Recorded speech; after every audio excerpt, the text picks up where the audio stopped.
Bonjour, bonjour, très heureux de vous retrouver sur School TV pour ce nouveau numéro de School TV Le Mag, une demi-heure, 30 minutes, vous le savez, pour faire le point sur la scolarité de vos enfants avec une thématique forte. Aujourd'hui, on se met en mode mission-orientation et c'est parti pour le sommaire. On va évoluer aujourd'hui dans l'univers du cheval. Vous avez envie de travailler dans la filière équine, mais vous ne savez pas encore forcément trop quoi faire. Ça tombe bien, pas de panique, Mathilde Wessels est ici présente. Elle vous explique tout dans un instant. Quel métier avec quelle formation? L'alternance est-elle indispensable? Quels sont les métiers les plus plébiscités en 2023? Vous le verrez dans un instant. Et puis la filière équine ou la passion avant tout, beaucoup de demandes pour peu de place, un rythme souvent difficile, mais travailler avec les chevaux en pleine nature, ça n'a pas de prix pour certains, les coulisses. Dans un instant avec mes invités, avec Steve Latruffe. Bonjour Steve, merci d'avoir accepté notre invitation. Vous êtes gérant du centre équestre Les Crins de Gaïa.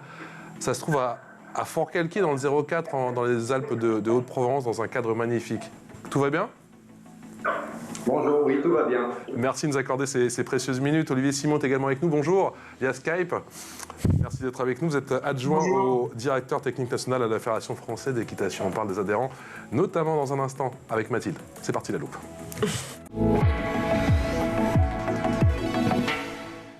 Salut Mathilde. Salut. Oh, que tu es heureuse toi aujourd'hui. Ah oui, j'adore.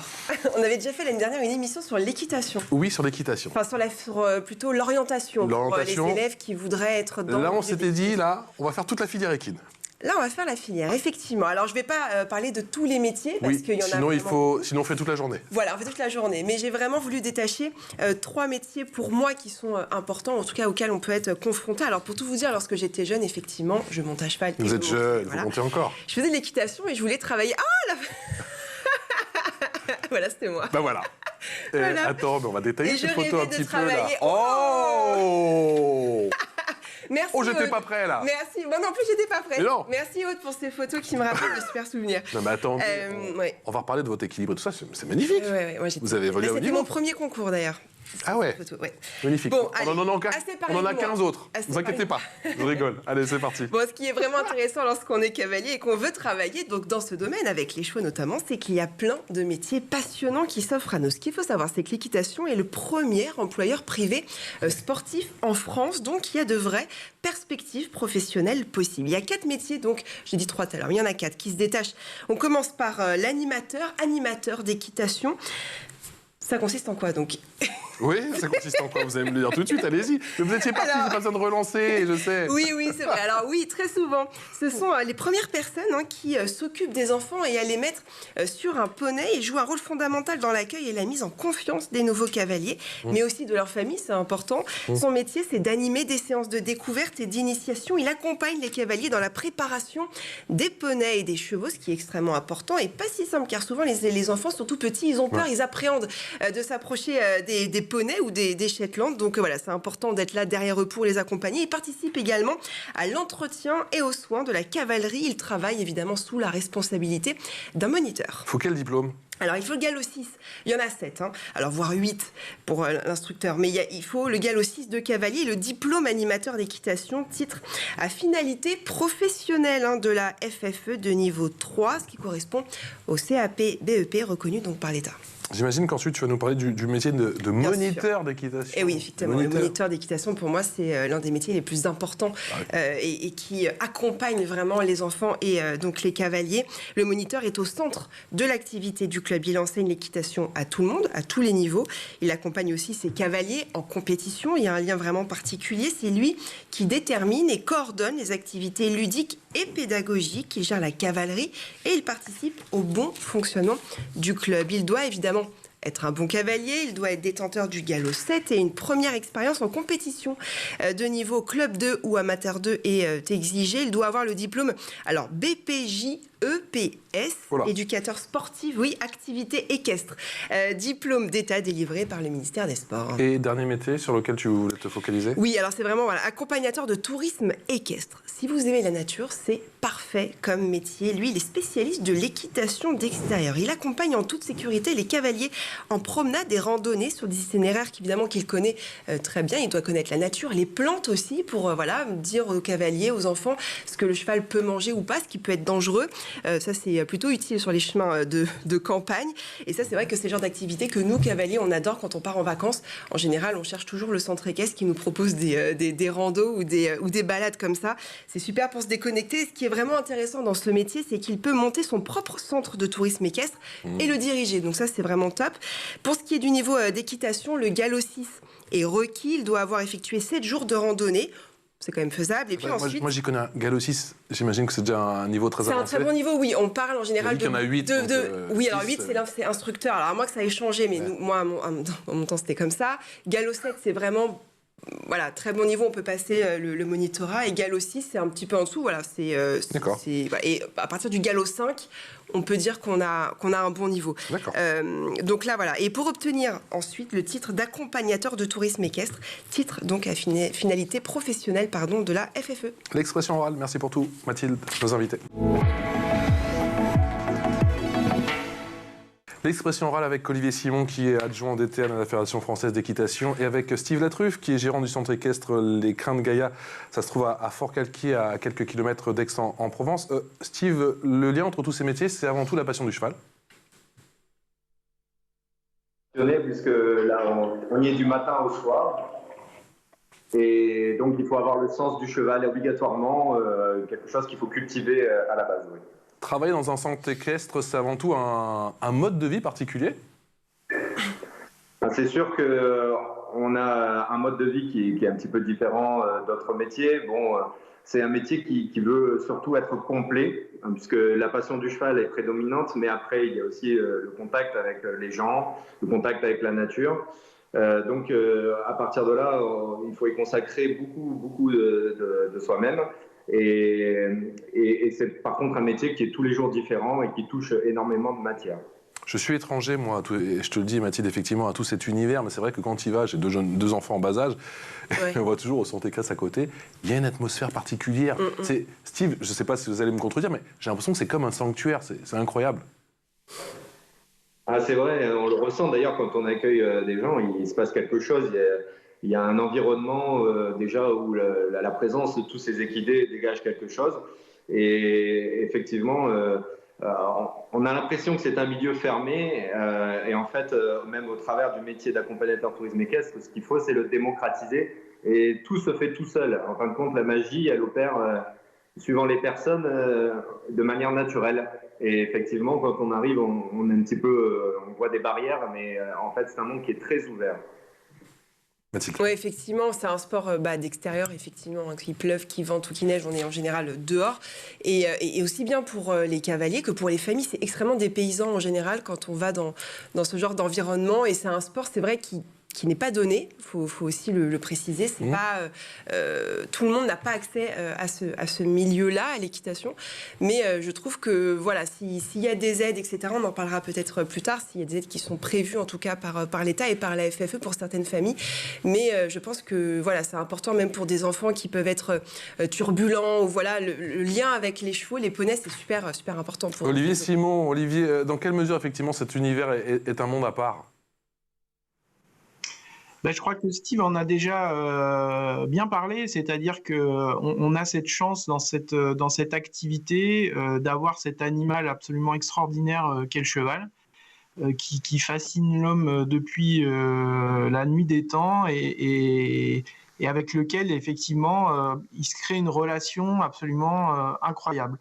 Et du coup, c'est vrai que ça fait des centres équestres. Il y en a à peu près partout en France. Il y a 7000 clubs. Donc vous en avez forcément un, la plupart du temps, à moins de 5 à 10 km de chez vous. Ça fait beaucoup plus qu'un lieu de pratique d'une activité sportive. Ça en fait aussi des lieux de vie. Et c'est beaucoup plus large qu'une simple activité sportive. Effectivement, ça se rapproche pas mal d'un mode de vie, tout simplement. Mathilde? Oui, alors après, je voulais revenir sur est-ce qu'il y avait des aides peut-être de la part de la FFE pour des familles peut-être qui n'avaient pas les moyens d'inscrire leurs enfants dans un centre équestre, ou est-ce qu'il y a des choses qui ont évolué dans ce sens-là ou pas depuis ces années? Non, alors il y a pas, la fédération en elle-même ne propose pas d'aide parce qu'on n'en aurait pas les moyens malheureusement. Par contre, c'est vrai que c'est une activité en fait qui la plupart du temps est développée par des clubs qui s'autofinancent en fait, hein, qui sont des entreprises. Hein, et par contre, bien sûr, c'est peut-être moins accessible que certaines activités qui sont très subventionnées, notamment par des collectivités territoriales. Après, aujourd'hui, une année d'équitation, c'est moins cher qu'un bon smartphone. Hein. C'est quelque chose qui est quand même accessible. Et après, par contre, localement, hein, parce qu'il y a beaucoup de clubs qui développent des partenariats avec les collectivités. Donc, en fait, il peut exister des dispositifs aussi via le milieu scolaire, via l'UNSS, qui permettent de rendre cette activité beaucoup plus accessible. Et il existe un dispositif qui est le passeport, hein, qui a été mis en place par le ministère des Sports, qui permet aussi de bénéficier d'une petite aide pour le démarrage à l'activité. Mais le plus simple, c'est tout simplement d'aller se renseigner auprès du club le plus proche de chez vous et pour voir s'il existe des dispositifs pour pouvoir être un petit peu accompagné effectivement financièrement, parce qu'on est très attentif à ce que ça puisse être accessible au plus grand nombre, bien sûr. Et on peut payer en plusieurs fois, d'ailleurs, je précise, souvent c'est possible. Oui, bien sûr. Tous les clubs aujourd'hui font des formules, hein, soit au trimestre, soit à l'année, avec des possibilités d'étaler les paiements, justement pour que ce soit facile pour les gens de pouvoir accéder financièrement à l'activité. Steve, on va revenir à l'orientation. Quels sont les principaux employeurs de la filière? Est-ce qu'on peut le diviser en trois grosses parties, grosso modo? Le sport-loisir, l'élevage, les courses hippiques? Les courses hippiques, oui. Là, on est sur un domaine complètement différent, très à part entière, bon, qui est un débouché que nos élèves choisissent parfois. Pour nous, effectivement, il y a une part élevage qui fait partie parfois directement des centres équestres pour le renouvellement de la cavalerie ou pour faire aussi une certaine valorisation et une vente en plus de leur activité. Pour l'élevage pur, il existe également un débouché. Et puis après, effectivement, tout l'autre aspect du monde du cheval qui va être le monitorat, enfin la pratique dans les centres équestres. Mathilde nous a présenté 3 métiers. Quels sont les métiers les plus importants d'après vous dans un centre équestre? Alors déjà, le gérant qui est souvent lui-même moniteur, bien évidemment, donc c'est celui qui est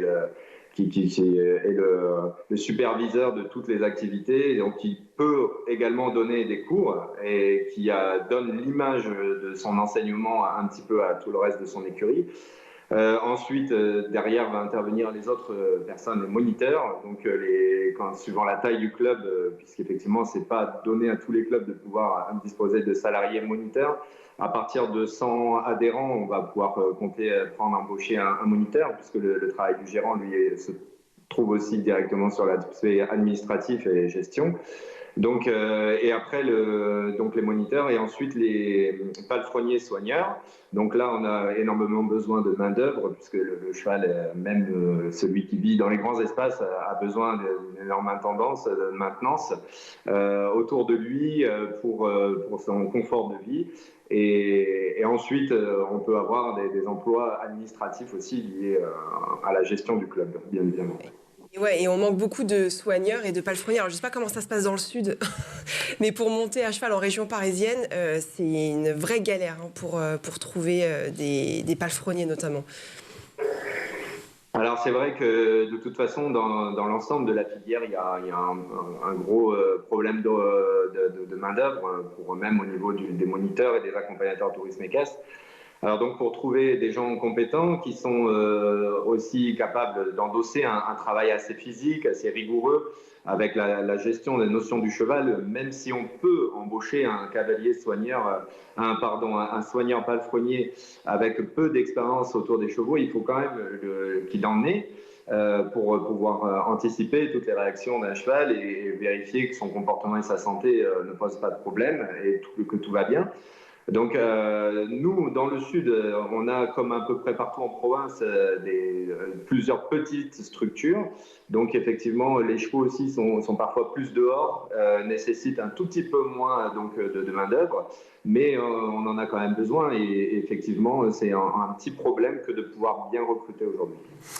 Olivier Simon, adjoint DTN de la Fédération française d'équitation, il y a une pénurie effectivement sur deux principaux métiers, palefrenier-soigneur, vient d'en parler, et moniteur d'équitation. Est-ce que ça, c'est un sujet à la Fédération ?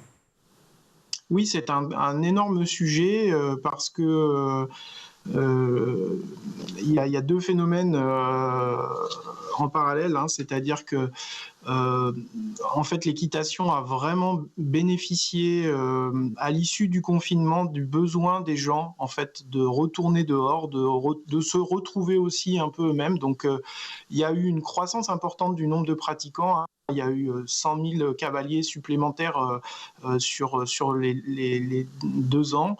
Ce qui va du coup créer un besoin évidemment de main-d'œuvre supplémentaire. Et puis l'autre phénomène qui est, je pense, plus général, hein, qu'on connaît, c'est l'évolution du rapport au marché du travail. Et comme l'a évoqué Steve, c'est vrai que ce sont des métiers qui sont bien sûr qui nécessitent de la passion, mais qui sont aussi exigeants, comme bien d'autres métiers, hein, comme ceux de la restauration ou du tourisme, etc., dans lesquels on travaille à des horaires décalés.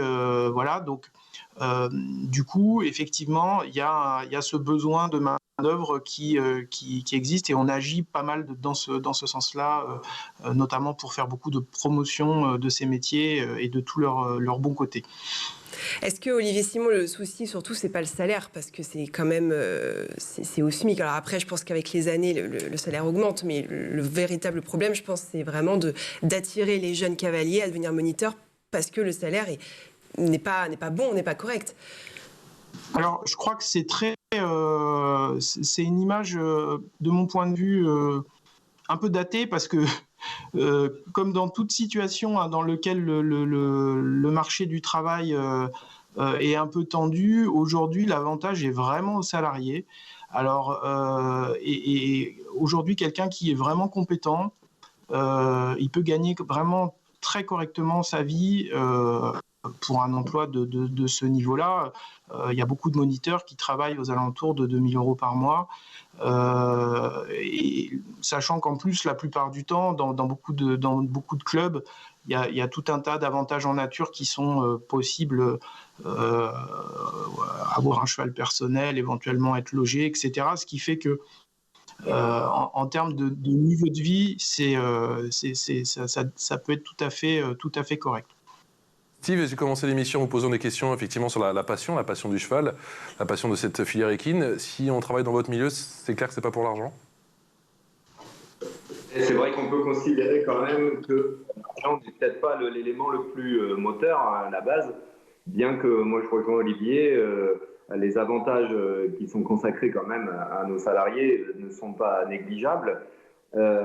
Et c'est vrai que quand même dans l'ensemble de notre clientèle, de gens qui ont des pensions chez nous, parfois ils se transposent un petit peu à notre place et nous parlent de leur métier, et ils disent quand même qu'on est souvent des chanceux, qu'on a de la chance d'évoluer dans cet environnement-là, d'avoir le métier qu'on a, même si parfois les tâches sont un petit peu plus compliquées. Ils ne s'imaginent pas que suivant les contraintes météo et sur l'année entière, tout peut être un petit peu plus compliqué parfois que ce qu'ils voient en entrant dans le centre équestre. C'est un petit peu tout le problème. Cela dit, je pense effectivement qu'on a un métier quand même qui peut offrir un art de vie plutôt correct, voire même au-dessus, quand on peut le comparer à un travail où on est derrière une caisse ou autre. Je ne maîtrise pas du tout ces métiers, c'est pas ce que je veux dire, mais c'est vrai que nous, c'est du coup plus varié. Le contact avec le cheval est toujours là. Ce qu'il y a, c'est qu'on brise un petit peu le rêve des gens quand on offre un emploi dans un centre équestre, puisque justement, cet aspect, cette image, on en parlait tout à l'heure, en entrant dans un centre équestre où c'est un paradis, une espèce de sanctuaire du bonheur, est vite brisé par la réalité où au quotidien, s'occuper d'un cheval, c'est pas. Donc c'est un véritable accompagnement de l'employeur à faire pour que les choses se déroulent au mieux, parce qu'il peut y avoir aussi des risques. Et donc, c'est un véritable accompagnement à faire pour que l'emploi se pérennise. Et financièrement, Il est vrai que, moi j'emploie jusqu'à 3 personnes parfois, ce sont des charges, mais quand une gestion est bien réalisée, pour même un petit centre équestre d'environ 150 licenciés, c'est tout à fait possible. On a parlé des palefreniers, des moniteurs d'équitation, l'accompagnateur de tourisme équestre aussi, il y a d'autres métiers, cavalier d'entraînement, cavalier soigneur, light driver, je ne sais pas ce que c'est, vous allez me dire, commerce-vente, ça on devine, assistant d'élevage, cavalier débourrage. Cavalier débourrage, c'est quoi ça, Steve, s'il vous plaît? Cavalier débourrage. Alors là, c'est des gens qui vont être consacrés à l'éducation du cheval pour leur apprendre à accepter le cavalier. Donc là, c'est un métier qui demande une certaine technicité, une approche. Bien évidemment, c'est là où il y a le plus de risques, puisque c'est la manière, suivant les élevages et le type de chevaux que l'on dresse, il peut y avoir des réactions inattendues, malheureusement, même avec la meilleure des préparations. Donc c'est d'apprendre le cheval à accepter le cavalier, à monter dessus et lui apprendre tous les gestes conventionnels pour être dans la meilleure relation avec lui. Il faut forcément des compétences précieuses. Tu penses, toi, Mathilde, que c'est un métier qui est amené à se développer dans les prochaines années? C'est déjà développé depuis longtemps, je pense. Ouais. Je pense que nos deux invités diront pas le contraire. Mais j'imagine qu'il faut un certain budget pour pouvoir employer ces gens-là, non? Ah oui. Après, les centres équestres, alors je sais pas comment ça se passe, je pense que ce sont plutôt les élevages qui ont ces cavaliers-là. D'accord. Je sais que moi, je monte à l'UCPA Bayard à Vincennes. Coucou.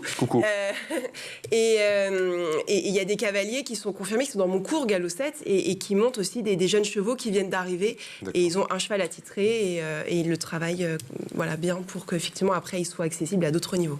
Cavalier débourrage, Olivier, vous pensez que c'est un métier justement qui est amené à se développer encore un petit peu plus dans les prochaines années? Oui, tout à fait. Comme le disait Mathilde, c'est un métier qui existe depuis longtemps déjà, puisque en finale, dans le cycle d'élevage du cheval, l'éleveur fait naître les poulains ou les pouliches. Et puis derrière, il y a ce qu'on appelle en fait la valorisation. Et c'est vrai qu'aujourd'hui, on recherche beaucoup de chevaux. Il y a aussi un peu une pénurie de chevaux pour différentes utilisations, que ce soit pour l'usage qu'on en a dans les clubs ou pour la partie un peu plus sportive. Et donc l'éleveur, en fait, une bonne partie de la valeur ajoutée de son produit, elle se fait effectivement parce que les gens qui sont susceptibles d'acheter un cheval vont chercher à avoir un cheval dressé, pratique à utiliser. Et donc effectivement, c'est là où le cavalier de débourrage, voire même de valorisation de jeunes chevaux, intervient et vient amener, faire cette passerelle en fait entre le monde de l'élevage et le monde de l'équitation. Justement de passerelle, Olivier, Steve, est-ce qu'il y a des passerelles entre les différents métiers au sein de votre centre équestre? Oui, tout à fait, puisque donc là, moi je suis assez bien placé pour parler justement de l'accompagnateur tourisme équestre. La passerelle, tout de suite on imagine, c'est vers le monitorat, le fameux BPJEPS dont on parlait tout à l'heure. Là, c'est une passerelle qui a été mise en place et qui est logique, puisque le métier d'accompagnateur de tourisme équestre, lui, il se veut une formation de base, de souche, et après évoluer vers l'enseignement, la pédagogie sur le monitorat. Et je dirais, pour un exemple concret chez moi, une jeune fille qui a commencé par un CAP de palefrenier soigneur et qui va rentrer à la rentrée en animateur équestre. Donc cette passerelle, elle existe et probablement qu'elle va évoluer vers l'ATE, l'accompagnateur tourisme équestre, ou le monitorat. Donc on rentre en bas de l'échelle et tout est bien fait pour qu'ensuite on ait un parcours enchaîné avec des passerelles. Avec de bonnes évolutions, effectivement. Allez, l'info en plus avec Mathilde. Oubliez les Alpes de Haute-Provence, on part en Normandie. Ouais, en Normandie, on adore la Normandie. Plus précisément au village équestre de Conches, qui se trouve à 120 km de Paris, près d'Évreux. C'est un village équestre formidable dans lequel j'ai eu la chance de faire des stages.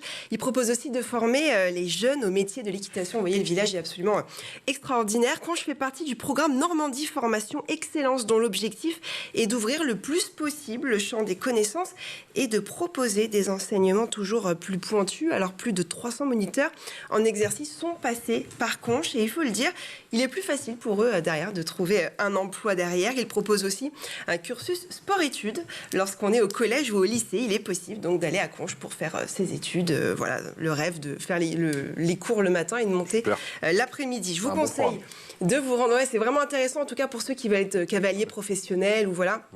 Évoluer dans ce milieu-là. Le sport-études aussi, ça peut être, on n'en a pas parlé, mais ça peut être aussi une bonne chose. Je vous conseille en tout cas de vous rendre sur leur site internet villageéquestreconches.com pour avoir toutes les infos. Steve Olivier, ça y est, c'est décidé, je veux devenir moniteur. J'ai décidé là. Il y a 30 secondes en écoutant Mathilde. Faut forcément être un bon cavalier ou pas? Oui. C'est mieux quand même. J'ai entendu dire que non. Donc c'est pour ça que je vous pose la question. J'ai préparé l'émission, cher ami. Qui a dit non? Et j'ai vu que il faut pas forcément, en tout cas, faut pas forcément avoir son galop 7 ou son galop 8 pour être non. Vous me démentez? Pour être militaire. Galop 7? Alors, pour rentrer en formation moniteur, oui, c'est bien d'avoir un niveau galop 7. Après, si vraiment vous êtes découvert une passion pour ce métier, il y a vraiment une diversité de parcours qui permet d'y arriver. C'est-à-dire que si le niveau final il est celui-là, on peut passer effectivement par tout un tas d'étapes intermédiaires. On parlait évidemment de l'animateur d'équitation, par exemple, tout à l'heure, ou par l'intermédiaire de l'accompagnateur de tourisme équestre, qui sont des formations dans lesquelles on peut rentrer avec des niveaux. L'animateur d'équitation, aujourd'hui, si on le fait sur 2 ans, on peut rentrer avec un niveau galop 3-4 sans problème. Et c'est des formations qui peuvent être proposées en contrat d'apprentissage, donc financées, et qui permettent, même à des gens qui effectivement n'ont pas forcément eu les moyens de financer de la pratique personnelle, énormément. Il faut avoir déjà un petit peu pratiqué, bien sûr, quand même, mais d'avoir un parcours professionnalisant, financé, qui leur permet d'accéder progressivement sur 2, 3, 4 années éventuellement à ce métier-là. Il m'a fait du sur Monsieur Olivier là. C'est pour moi. Galop 3, il faut passer quand même le galop 1. Oui, j'ai du travail, mais du coup, ça me paraît plus impossible, tu vois. C'est cool.